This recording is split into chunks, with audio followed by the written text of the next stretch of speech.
A paz do Senhor Jesus, estamos iniciando mais um Instantes Finais, a sua aula de escatologia no seu lar. E eu quero agradecer a Deus pelo privilégio de estarmos juntos mais uma vez e quero agradecer também a você por sua audiência, a você que gosta de estudar as profecias bíblicas, os eventos escatológicos e principalmente o livro do Apocalipse e diariamente está assistindo o nosso programa. Que Deus te abençoe, que as bênçãos de Deus continuem sendo derramadas sobre você e sobre toda a sua família. Eu gostaria de lembrar mais uma vez que você pode assistir a nossa programação não só pela TV, mas também pelo YouTube em dois canais diferentes, Rede Brasil Oficial e IEADPE Oficial, ou pelo site www.iadpeplay.org.br. E se você deseja entrar em contato conosco, enviar a sua mensagem, a sua pergunta, a sua crítica, a sua sugestão, anote aí o número do WhatsApp do programa. O prefixo é 81 e o número é o 994661010. Se você está acompanhando diariamente os instantes finais, você sabe que nós estamos estudando as 7 cartas que foram enviadas às igrejas da Ásia Menor, que está exatamente nos capítulos 2 e 3 do livro do Apocalipse. Nós já estudamos 6 cartas. Das 7, já estudamos 6. Vamos relembrar? Vamos recapitular aquilo que nós já vimos? Bem, estudamos a primeira, que foi enviada à igreja de Éfeso. Você lembra disso? Aquela igreja que foi muito elogiada por Cristo. Jesus elogiou o serviço, a fé, a perseverança, mas Jesus repreendeu a igreja de Éfeso porque eles permitiram que o amor se esfriasse. Estudamos a segunda carta, que foi endereçada à igreja de Esmirna, aquela igreja materialmente pobre, mas que Jesus disse assim, mas tu és rico, né? Nós vimos que aquela igreja não recebeu nenhuma repreensão, mas recebeu apenas elogios, exortação para que os crentes de Esmirna permanecessem fiéis, servindo a Cristo, seguindo a Cristo, mesmo em meio às provações e perseguições. Estudamos a terceira, que foi enviada à igreja de Pérgamo. Você lembra disso? Aquela igreja que Jesus disse que eles habitavam onde está o trono de Satanás. Nós vimos que na igreja de Pérgamo havia seguidores da doutrina de Balaão e dos nicolaítas. Estudamos também a quarta carta que foi enviada à igreja de Tiatira, uma igreja que foi elogiada pelo seu amor, pela sua fé, pela sua perseverança. Inclusive, Jesus disse acerca da igreja de Tiatira que as suas últimas obras eram maiores do que as primeiras. Mas aquela igreja não era perfeita, ela tolerava uma falsa profetisa chamada de Jezabel, que enganava os servos de Deus a comerem, não incentivava os servos de Deus a comerem do sacrifício da idolatria e a se prostituírem. Estudamos a quinta carta, que foi enviada à igreja de Sardes, aquela igreja que tinha o nome que estava viva, mas estava morta. A igreja de Sardes, né, Jesus disse que as suas obras não eram perfeitas diante de Deus. Estudamos também a sexta carta, que foi a carta enviada à igreja de Filadélfia, que representa a igreja do arrebatamento, a igreja que será arrebatada. E nós dissemos, inclusive, que essa carta é a mais amada, não é, pelo cristianismo, a mais conhecida, inclusive foi diante da igreja de Filadélfia que Jesus disse que pôs uma porta aberta e que ninguém poderia fechar. E a partir de hoje, durante esta semana, nós vamos estudar a sétima e última carta que foi enviada à igreja de Laodiceia. Mas antes de estudarmos essa carta, antes de estudarmos a mensagem de Cristo à igreja de Laodiceia, como nós fizemos nos programas anteriores, quando nós estudamos as 6 cartas, nós vamos falar um pouco sobre a cidade de Laodiceia. E por quê? Você já sabe disso. Se você é um telespectador assíduo, você sabe. Quanto mais nós conhecemos a cidade, mais fácil será para nós compreendermos a mensagem de Cristo enviada àquela igreja. Então, nesta aula introdutória sobre a sétima carta que foi enviada à igreja de Laodiceia, nós vamos falar sobre a cidade de Laodiceia, nós vamos falar sobre algumas características dessa cidade e também vamos falar um pouco sobre a carta, para depois, aí sim, nós estudarmos o texto bíblico que está registrada esta última carta, né? Que é exatamente no capítulo de número 3 do livro do Apocalipse e os versículos 14 até o versículo de número 22. Vamos falar um pouco sobre a cidade de Laodiceia. Passa a tela, por favor. Muito bem. O nome Laodiceia significa justiça do povo e essa cidade foi fundada por Antíoco II, no 3º século da era cristã, mais ou menos no ano 250 a.C., e ele deu esse nome a esta cidade em homenagem à sua esposa, cujo nome era Laodice. Inclusive, você sabe disso, nós já dissemos em outros programas, quem vai hoje à Turquia, ele visita não só a ilha de Patmos, mas também tem a oportunidade de estudar as cidades, as 7 cidades onde estavam essas igrejas. E você pode ver, abre a tela por gentileza, você pode ver aí as ruínas, né? Nós vamos mostrar aqui algumas imagens que mostram aí essas grandes colunas onde ainda hoje existem as ruínas que estão lá como uma comprovação, uma confirmação de que realmente a cidade de Laodiceia, ela existiu nos tempos passados. Nós vamos perceber ainda que essa cidade era uma cidade muito importante, uma cidade de uma localização privilegiada, porque ficava no meio das grandes rotas comerciais. Inclusive, você vai ver nessa imagem aí, alguns turistas passando aí no meio da cidade entre essas colunas. Mas veja que coisa interessante. O que é que fazia no passado com que as cidades fossem importantes? Primeiro, quando elas eram cidades portuárias. Nós vimos isso, a cidade de Éfeso, de Esmirna, elas eram cidades portuárias. E isso facilitava, não é? A comercialização era um fator principal. Segundo, quando aquela cidade estava nas rotas comerciais, quando elas estavam em rotas principalmente do correio imperial, que fazia com que aquelas cidades se tornassem importantes, como a cidade de Filadélfia, por exemplo. E nós podemos perceber ainda que as cidades elas eram ricas, elas eram famosas também pelo seu comércio.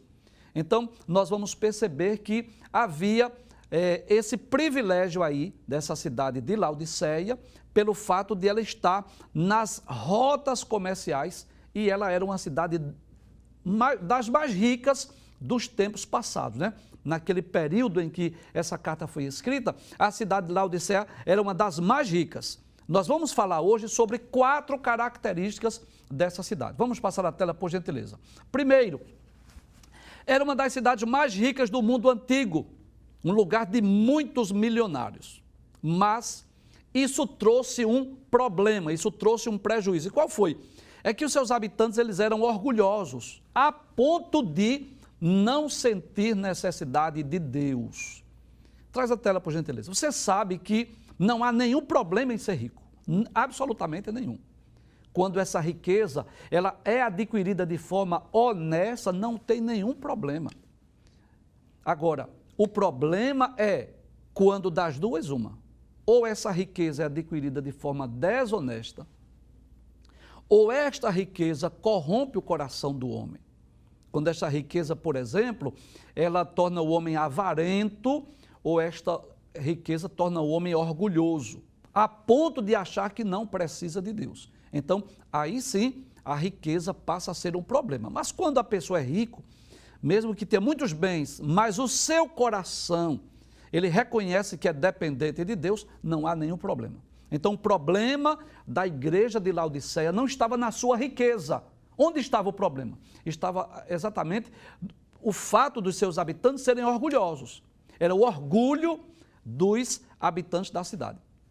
Inclusive, conta a história, os historiadores dizem isso, que a cidade chegou a ser destruída. Naquela região havia muitos terremotos. Se você está acompanhando o estudo das cartas, você sabe disso. E aquela cidade foi destruída por terremotos, mas não precisou da ajuda de Roma. Os próprios moradores, os próprios habitantes, não é, com a sua economia local, eles mesmos reconstruíram a cidade sem precisar. Os historiadores dizem isso. Foi a única cidade que não precisou pedir ajuda a Roma para reconstruir a cidade. Então, primeira característica, uma das cidades mais ricas do mundo.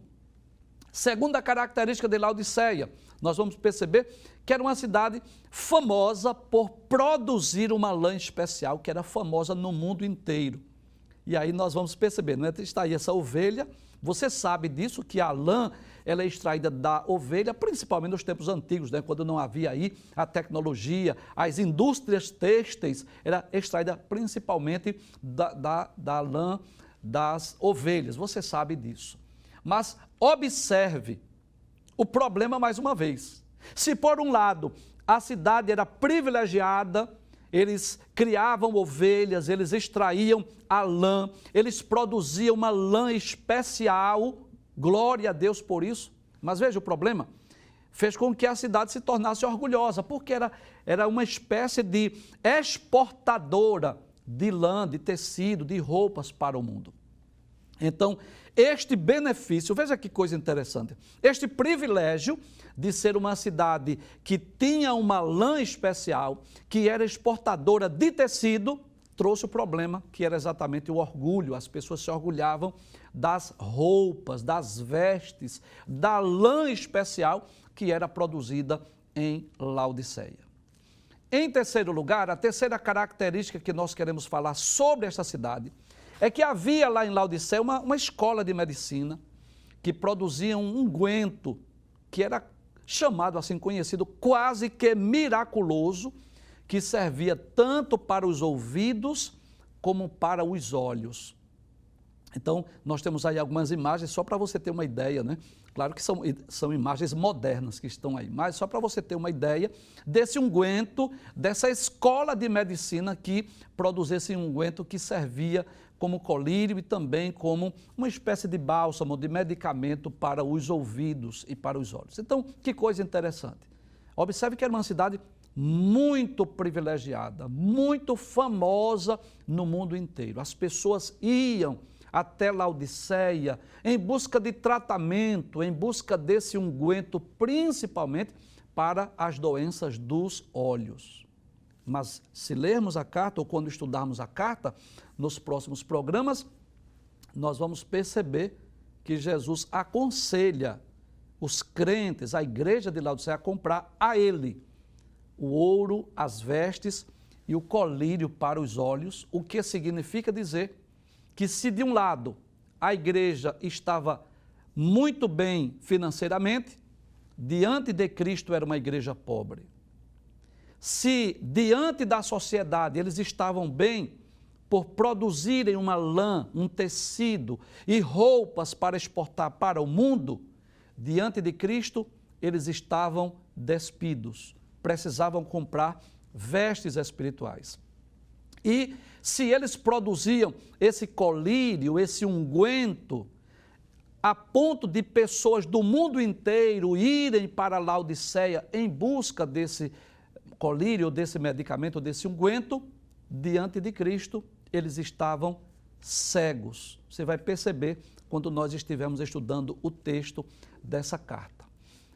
Finalmente, a quarta característica que nós queremos destacar aí é que os historiadores dizem, eu tive a preocupação de ver, e vários historiadores mostram isso, que as águas de Laodiceia vinham de outras duas cidades, de Colossos e Hierápolis. Em Colossos haviam fontes de águas frias e em Hierápolis havia fontes de águas quentes, tornando as águas lá de Laodiceia intragáveis. Embora fossem águas medicinais, não é, que serviam no sentido medicinal, de terapia, mas para beber as águas eram salobras e intragáveis. Inclusive estão aí algumas ruínas aí desses tubos, desses canos, onde se passavam essas águas que vinham de outras cidades. Inclusive nós vamos ler alguns textos na carta de Colossos que Paulo faz menção a essas duas cidades, né? Colossos e Hierápolis, e também a cidade de Laodiceia. Então essas são as quatro características, guardem essas informações, porque nós vamos trazer à tona quando nós estivermos estudando a carta em si. Mas e sobre a carta? O que é que nós podemos dizer sobre a carta enviada à igreja de Laodiceia? Ora, nós podemos dizer de forma resumida, é que das 7 cartas, a carta enviada à igreja de Laodiceia é aquela que destaca-se por duas questões principais. Primeiro, por não conter elogios, né? Que tristeza para a igreja. Observe que nós estudamos as 6 cartas e nós percebemos isso. Jesus sempre elogiava alguma virtude da igreja. Havia alguma coisa nela, quer seja a fé, ou o amor, ou a perseverança. Mas a igreja de Laodiceia, ela não recebe nenhum elogio. Não houve nada naquela igreja que Jesus elogiasse.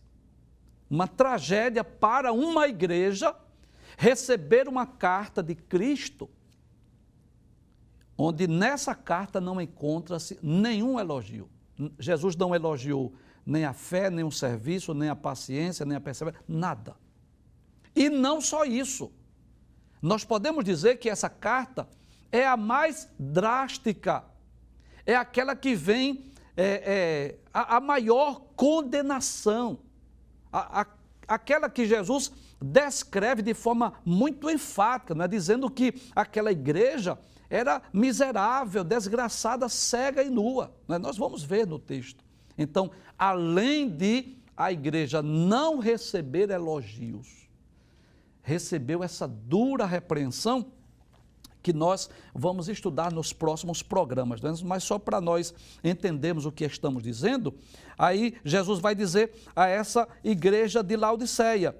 Aí Jesus diz, como dizes, rico sou e estou enriquecido, e de nada tenho falta. Não é como eles se sentiam. Mas Jesus diz, e não sabes que és um desgraçado e miserável e pobre e cego e nu. Que tragédia para uma igreja receber uma mensagem tão drástica da pessoa do Senhor Jesus. Mas são apenas informações introdutórias, né? Para você poder compreender melhor a carta, e a partir de agora, aí sim, nós vamos começar a estudar a carta, a partir do versículo de número 14, 7ª carta à igreja de Laodiceia, está exatamente no capítulo 3 do Apocalipse, versículos 14 a 22. Eu já disse aqui, você já sabe, se você dispõe de uma Bíblia, melhor ainda, acompanhe a sua Bíblia, o programa com a sua Bíblia, porque nós vamos ler outros textos e você pode conferir, faça como os crentes bereanos. Agora, se você não tem uma Bíblia, não dispõe, então você pode acompanhar, porque na tela, nos slides, nós estaremos colocando o texto bíblico para você ir comprovando, confirmando aquilo que estamos dizendo. Então vamos iniciar no versículo de número 14. Vejamos o que diz o versículo 14. E ao anjo da igreja que está em Laodiceia, escreve. Bem, vamos relembrar o que você já sabe. Nós já dissemos em várias ocasiões que este anjo não se trata de um ser celestial, de um ser espiritual, e sim o líder, o pastor, o obreiro responsável por aquela igreja, que deveria receber essa carta, que deveria ler a carta para a congregação. Você sabe disso, nós estamos apenas relembrando. E nós não podemos dizer ao certo quem era o pastor, não sabemos dizer quem era o líder da igreja de Laodiceia. Agora, lendo as epístolas paulinas, nós vamos perceber que um dos colaboradores de Paulo, chamado Epáfras, ele foi pastor nessa igreja, ele foi um líder nessa igreja. E eu quero lhe convidar para você abrir a sua Bíblia para juntos lermos alguns textos, né? Vamos lá para a carta de Paulo aos Colossenses, no capítulo de número 4, nós queremos ler os versículos 12 e 13. Paulo vai fazer menção a esse companheiro, a esse colaborador chamado Epáfras. Capítulo 4, versículos 12 e 13 da Epístola de Paulo aos Colossenses diz assim: Saúda-vos Epáfras. Detalhes, essa carta foi escrita à igreja de Colossos, aos Colossenses, não é a igreja de Laodiceia, tá certo? Mas veja o que ele vai dizer. que é dos vossos, servo de Cristo, combatendo sempre por vós em orações, para que vos conserveis firmes, perfeitos e consumados em toda a vontade de Deus. Pois eu lhe dou testemunho de que tem grande zelo por vós. Ou seja, Epáfras, companheiro de Paulo, tinha um zelo muito grande pela igreja de Colossos ou pelos cristãos colossenses. Aí ele diz: e pelos que estão em Laodiceia e pelos que estão em Hierápolis. Que coisa interessante, né? Ele menciona exatamente aqui aquelas outras cidades de onde vinham as águas, Colossos e Hierápolis, de onde vinham as águas que abasteciam também a cidade de Laodiceia. Então, observe que este companheiro chamado Epáfras, ele era companheiro de Paulo, ele foi possivelmente um líder tanto da igreja de Colossos quanto também da igreja de Laodiceia. Mas não podemos dizer, não podemos afirmar que 30 anos depois ele ainda estava pastoreando aquela igreja. Mas podemos dizer que no passado sim, ele era aquele obreiro que estava responsável por essas igrejas. Você sabe disso, que o apóstolo Paulo, ele tinha um ministério itinerante. Paulo fundava as igrejas e após a fundação da cidade, ele deixava um obreiro responsável por aquela igreja. Outro fato interessante que nós podemos observar é que aquela igreja, a igreja de Laodiceia, ela é mencionada nessa carta aos Colossenses. É outro fato interessante, né? Então você vai perceber, por exemplo, no capítulo 4, versículo de número 15, aos Colossenses, capítulo 4, versículo de número 15, a palavra de Deus diz assim: saudai aos irmãos que estão em Laodiceia, e a ninfa, e a igreja que está em sua casa. Então nós vamos perceber aqui que o desejo de Paulo, quando escreveu a carta aos Colossenses, também foi saudar aqueles que estavam lá em Laodiceia. Com certeza era uma igreja que foi conhecida pelo apóstolo Paulo. Inclusive, podemos afirmar que a igreja de Laodiceia recebeu uma carta de Paulo. Agora, essa carta não está na Bíblia, né? Possivelmente foi uma carta que se perdeu, ela não foi preservada, mas Paulo faz menção dessa carta em sua epístola aos Colossenses. Confira comigo, abra a sua Bíblia e confira comigo esse texto bíblico, por favor. Veja o que Paulo diz, Colossenses capítulo 4, versículo 16. Ele diz assim: e quando esta epístola, qual? A epístola aos Colossenses, tiver sido lida entre vós, fazei que também o seja na igreja dos Laodicenses. Ou seja, o que era que Paulo queria? Que a epístola aos Colossenses fosse lida na igreja lá de Laodiceia. Aí ele diz: e a que veio de Laodiceia, lede a vós também. Então dá-nos a entender aqui que Paulo escreveu, além das 13 cartas que estão no cânon sagrado, ele escreveu também uma à igreja de Laodiceia, que Paulo diz que esta que foi enviada à igreja de Laodiceia também deveria ser lida na igreja de Colossos, ou seja, para os cristãos de Colossenses. Mas, como já dissemos, essa carta ela não foi preservada, ela não está no cânon sagrado.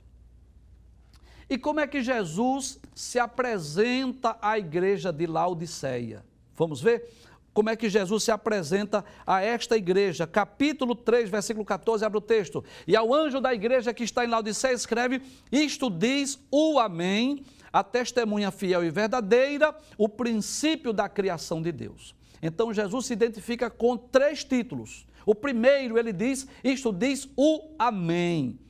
E a palavra Amém, você sabe disso, né? O significado dessa expressão é assim seja. É assim, é uma espécie de confirmação ou de comprovação. Ela era usada como uma afirmação de fé ou como uma veracidade da mensagem que era lida ou proferida para garantir, para reafirmar a verdade do que se disse.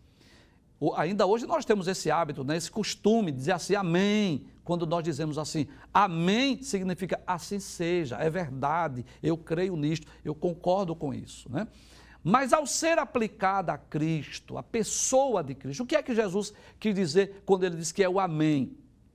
Significa dizer que ele é a afirmação ou a confirmação da palavra de Deus. Inclusive lá na segunda carta aos Coríntios, no capítulo de número 1, versículo de número 20, Paulo diz assim: porque todas quantas promessas há de Deus são nele, ou seja, são em Cristo, sim, e por ele o amém para a glória de Deus por nós.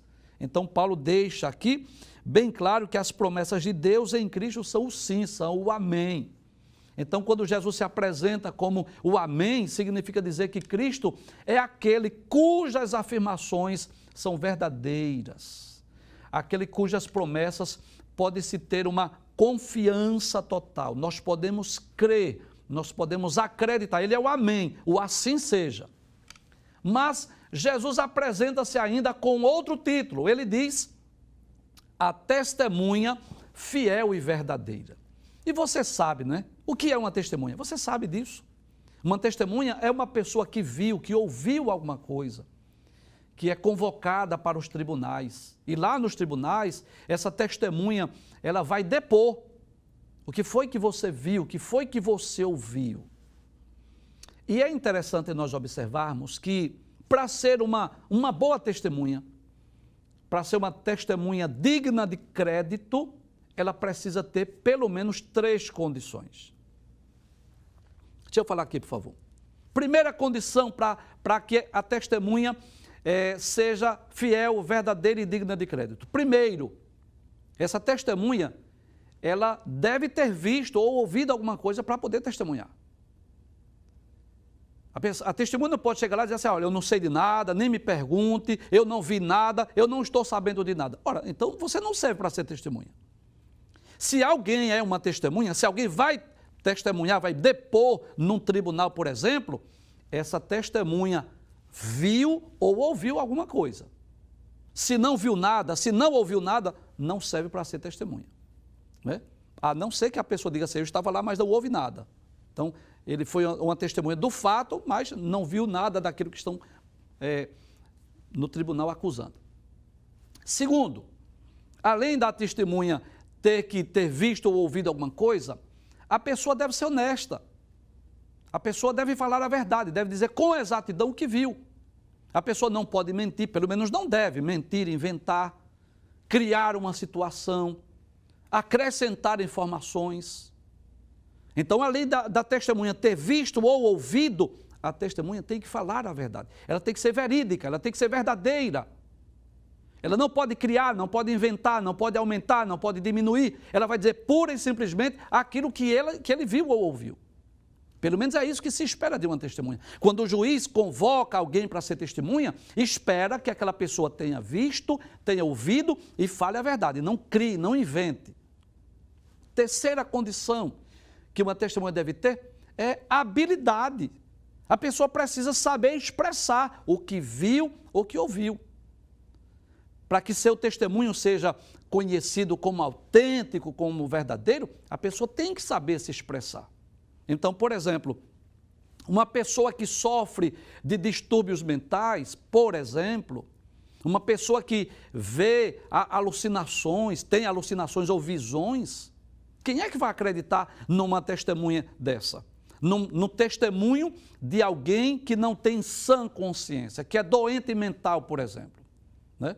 Que tem uma sanidade mental. E eu posso dizer que Jesus satisfaz de maneira perfeita essas 3 condições. Primeiro, Jesus pode ser a testemunha fiel porque ele conhece todas as coisas, ele é onisciente, ele é onipresente. A onisciência, você sabe, onisciente significa dizer, ele tem um conhecimento de tudo, ele conhece todas as coisas. Mas não só isso, ele é onipresente, ele está presente. João viu Jesus no meio dos 7 castiçais. Então Jesus tem esse poder de estar em todos os lugares ao mesmo tempo. Ele pode testemunhar, ser uma testemunha fiel, porque ele viu e ouviu todas as coisas. Em segundo lugar, Jesus é uma testemunha verdadeira, fiel, Ele não mente. Nós podemos crer, nós podemos confiar nas suas palavras. Jesus não inventa, não acresce, não acrescenta, não diminui nada. Ele vai falar apenas o que viu. Nas 7 cartas nós vamos perceber isso. Nenhum daqueles sete líderes ou obreiros, ao receber a carta, poderia dizer assim: Jesus está equivocado. Isso aqui não é verdade. Isso aqui é uma acusação falsa. Nenhum dos 7 pastores poderia dizer. E quando as cartas eram lidas para aquelas 7 igrejas, da mesma forma os cristãos poderiam dizer: amém, é verdade. Isso que Jesus falou acontece aqui. Então, quando Jesus disse, por exemplo, para os cristãos lá de Éfeso, que o amor havia esfriado, quem era que ia duvidar disso? Se as suas palavras são verdadeiras, são dignas de crédito. Então, quando Jesus disse que a igreja estava lá onde havia o trono de Satanás, onde havia uma mulher chamada Jezabel, quem era que iria desfazer das palavras de Jesus? Se tudo que ele fala é verdade, é verdadeiro, é digno de crédito. Em terceiro lugar, Jesus é capaz de dizer o que viu e ouviu, porque ninguém falou como Jesus, ninguém fala como ele. Ele é a própria personificação da sabedoria. Ninguém pode duvidar das suas palavras, porque ninguém pode falar como ele fala, com tanta sabedoria daquilo que ele viu ou ouviu. Então, quando Jesus se apresenta àquela igreja como uma testemunha fiel e verdadeira, significa dizer que os cristãos de Laodiceia não podiam se queixar de ser acusado injustamente, porque Jesus é aquela testemunha fiel e verdadeira, ou seja, autêntica, que conhece perfeitamente o dia a dia, as particularidades, as individualidades de cada cristão daquela igreja, porque ele é onisciente e ele é onipresente. Mas nós encontramos aí nessa carta um título que precisamos tomar muito cuidado quando lemos para não interpretarmos de forma errada. Jesus, além de ser o Amém, além de ser a testemunha fiel e verdadeira, o que é que ele é mais? Veja, abra o texto. Aí ele diz: o princípio da criação de Deus. Então, quando Jesus se apresenta como o princípio da criação, não significa dizer que ele foi o primeiro ser, ou a primeira pessoa a ser criada, até porque você sabe que Jesus é eterno. Nós já lemos vários textos aqui que nos provam isso, que Jesus nunca teve princípio e Jesus nunca terá fim. Nunca houve período que Jesus não existisse na eternidade passada e nunca haverá um período de tempo que Jesus deixará de existir. É claro que você sabe disso. Como homem, Jesus teve um dia para nascer, para vir ao mundo, teve um dia para morrer e teve um dia para ressuscitar, como um homem, né? Ele nasceu como homem, ele morreu como qualquer ser humano e ele ressuscitou e ascendeu aos céus. Mas quando nós falamos do Cristo, daquele que é igual a Deus, Jeová o Pai, nós podemos estar tranquilos de que ele é eterno. E eu quero ler mais uma vez aqui, porque é muito importante nós compreendermos isso, para que você não seja tentado a imaginar que Jesus é uma criação de Deus. Não, de forma alguma. Nós vamos explicar aqui que Jesus, ele é criador. Então, por exemplo, em João capítulo 1, versículo 1, quando João vai falar sobre Cristo, vai falar sobre Jesus, João diz assim: no princípio, lá no início de todas as coisas, ele diz: era o verbo, e o verbo aqui está com V maiúsculo, esse verbo aqui é o próprio Cristo, é um termo utilizado para referir-se à pessoa de Cristo, e João diz: e o verbo estava com Deus e o verbo era Deus. Nós vamos perceber ainda, no mesmo capítulo, Evangelho de Jesus Cristo, escrito por João, capítulo de número 8, versículos 56, quando os judeus que não creram em Cristo, as autoridades religiosas de Israel, que estavam se envaidecendo porque eram descendentes de Abraão, Isaque e Jacó. Aí Jesus diz, lá em João capítulo 8, versículo 56, Jesus diz a ele: Abraão, vosso pai, exultou por ver o meu dia e viu e alegrou-se. Aí eles perguntaram assim: ainda não tem 50 anos e viste Abraão? Aí Jesus diz: em verdade vos digo que antes que Abraão existisse, eu sou. Eu poderia citar ainda lá no evangelho escrito por João, no capítulo de número 17, que é a sua oração sacerdotal, né? Jesus estava orando, conversando com o Pai. No versículo de número 1, Jesus diz assim: Pai, é chegada a hora, glorifica a teu filho, para que também o teu filho te glorifique a ti. Versículo de número 5, e agora glorifica-me, ó Pai, junto de ti mesmo, com aquela glória que tinha contigo antes que o mundo existisse. Então, é claro que Jesus, ele é eterno. Antes mesmo que o mundo existisse, ele já estava no céu com Deus.